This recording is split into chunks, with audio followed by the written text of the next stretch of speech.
Jump from the Life of Michael Jordan, written by Floyd Cooper. Swooshing bodies start to bang, slamming sneakers start to skid. The ball starts and never stops, moving smooth and sweet, from man to Mike. His name was Michael, and from the time he was a little boy, he always seemed to be in and out of mischief. His parents did their best to keep all the Jordan kids busy at their home in Wallace, North Carolina. James, Ronald, and Dolores, Larry, and Rosalind. Those kids couldn't have been happier playing sports and games.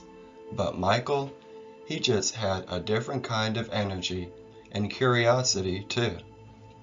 Like the time his daddy told him, "Don't touch the axe," and Michael heard him say, plain as day, "Don't touch the axe."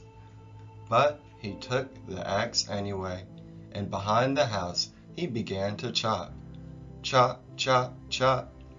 It wasn't long before that axe came down on his 5-year-old toe. The Jordans kept on trying.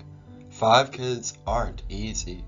Along with sports, they gave all the children rules and chores to keep them plenty busy. But there just weren't enough rules or chores to match the boundless bustle of those Jordan kids. They bounced off the walls of their bungalow home, and young Michael was the bounciest. Maybe the Jordans figured if they moved to another house with more room and space. And that's what they did. When Michael was 7 years old, the Jordans moved to suburban Wilmington, North Carolina. Michael's mom and dad even let the kids help build the house so they could learn how working together as a team was the way to get things done. And so they could get rid of some of that energy. At the new house, Michael ran and played with his new friends. Mostly though, Michael tried to keep up with his older brother Larry. Trouble was, no matter how much Michael tried, it seemed as if Larry was bigger, quicker, and luckier. Michael did not give up. No, the more Michael lost, the harder he tried. But the truth is, Larry was always one jump sooner in checkers, one stroke faster in swimming, one breath longer underwater. Larry dashed, Michael only ran. Larry sang, Michael croaked. Larry leaped, Michael only hopped. In fact, growing up, his family called Michael Rabbit. One of the first things that Michael's father had done at the new house was to put up a basketball hoop right in the backyard. Kids from all over would play on that hoop. But more and more after the other kids had gone, the games ended up being a contest between Larry and Michael. They would play one-on-one so much that the grass underneath the hoop refused to grow from the pounding. Michael wasn't growing much either, so he started hanging by his arms from a swing set for hours each day, hoping to stretch himself taller. But it was no use. For all too many years, Michael was still only Rabbit. Now, Michael knew there was only one way for him to play basketball better than Larry, and that was to play more. He looked to pick up games on the blacktop at school or in the park. Or after he'd lose to Larry, he'd play alone, pounding and sweating and working that poor little backyard court like his sharecropper grandpa worked the soil, from daybreak to day's end. And he wouldn't stop until he heard the screen door spring and his father's voice saying, "Come in now, son, time for bed." Just when he discovered the game at Laney High School is hard to say, but the sun seemed hotter there, the moves seemed quicker on the full blacktop court there, the hoops seemed higher, and the game seemed better to the 11-year-old Michael. The raw power of the springy older players as they shot the ball and talked trash in the hot, salty breeze. Now that was something to see and hear. What did he want? Why, he wanted to be asked to play. But for what seemed like a long time, he did little more than wish. Time helps, and it helped Michael. By the time he was in junior high, he was turning out to be a fair baseball player. In fact, when he was 12, he led his baseball team to the state championship. He grew smarter too, persuading his friends to do some of his dreaded chores, like mowing the lawn and leaving him to only do the ones he enjoyed, like ironing his own shirts. And he began to grow taller than anyone in his family. Hanging on the swing set must have helped. One thing Michael always had time for was friends, and he had friends of many different backgrounds and cultures. His best friend was a white boy named David, and he hadn't given much thought to color until one day when he and David went to a swimming pool party and were surprised when Michael turned out to be the only black kid there.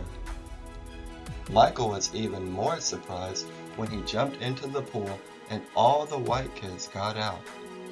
He decided he didn't want to be where he wasn't welcome and left the party. Michael knew he had a true friend when David left with him.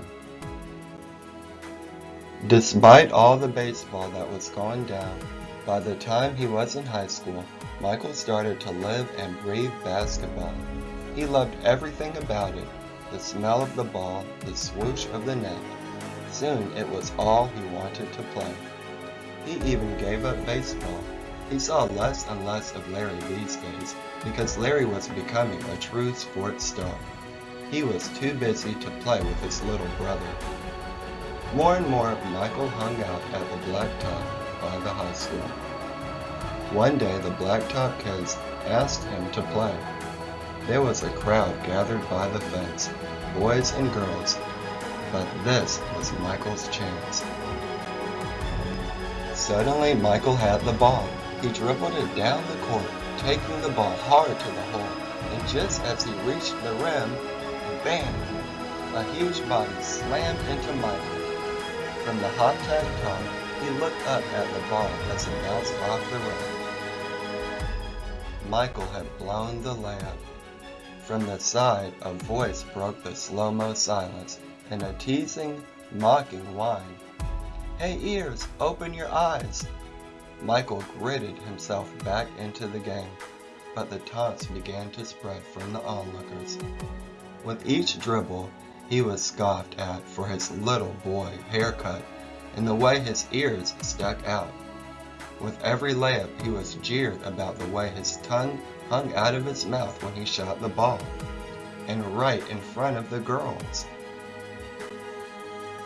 None of it stopped Michael. He came back and played the next day, and the next, and the next. And the truth is, he got better and better. Finally, one day, he and his buddy Leroy decided to try out for the Laney High School varsity basketball team. Surely he would make it, Larry had. But at the end of the week, when the list of players was put up, there was no Michael Jordan on it. Even Leroy had made the team. But Coach Herring had seen something he liked in the plucky kid. He put him on the junior varsity team and offered to coach Michael one-on-one if Michael would meet him before school every morning at 6 a.m. Michael not only came, he worked hard, dribbling, passing, shooting. Dribbling, passing, shooting. Shooting. Shooting, and Michael began to get not just okay, but good.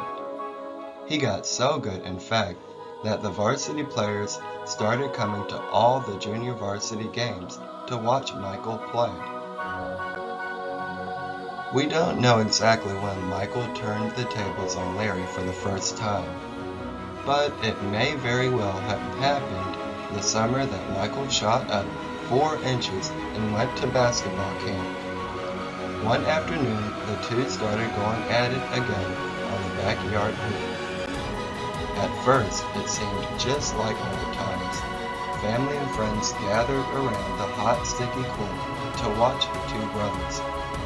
But something was different. When Larry dashed across the court, Michael was there. Larry leaped for the hoop. Michael was there too. Soon the brothers were in the thick of the game, a tangle of arms and legs flashing around the orange ball. Could Michael actually win? Larry was a bird. He was ahead of Michael by 1 point. Larry grinned. It was the usual end to the usual game. Then Michael had the ball. They both knew what usual meant. Michael would leap to dunk, and Larry would jump higher, grab it, and dunk it for the win. Well, Michael leaped just like always, and Larry leaped just like always. But Michael kept going and going, past the wide span of Larry's hands. It seemed as if Michael just hung there for a moment, as if waiting. Was it possible he had outjumped the master? He had, and he dunked the ball in the hoop for the win. Michael smiled. He had beaten his brother, the best, at his own game. The laughing and hand-slapping that followed that magical game followed Michael Jordan, Rabbit, through his entire career, from basketball camps to college teams, and finally into the professional world of basketball, the NBA. And Larry was there too, always an athlete in his own right, but rooting for his best competitor. Brothers, friends, whatever Michael Jordan became had started at their backyard hoop with Larry, with games that went on past dark, that pushed Michael Jordan to become more than he was, and more than any basketball player has ever been in all time.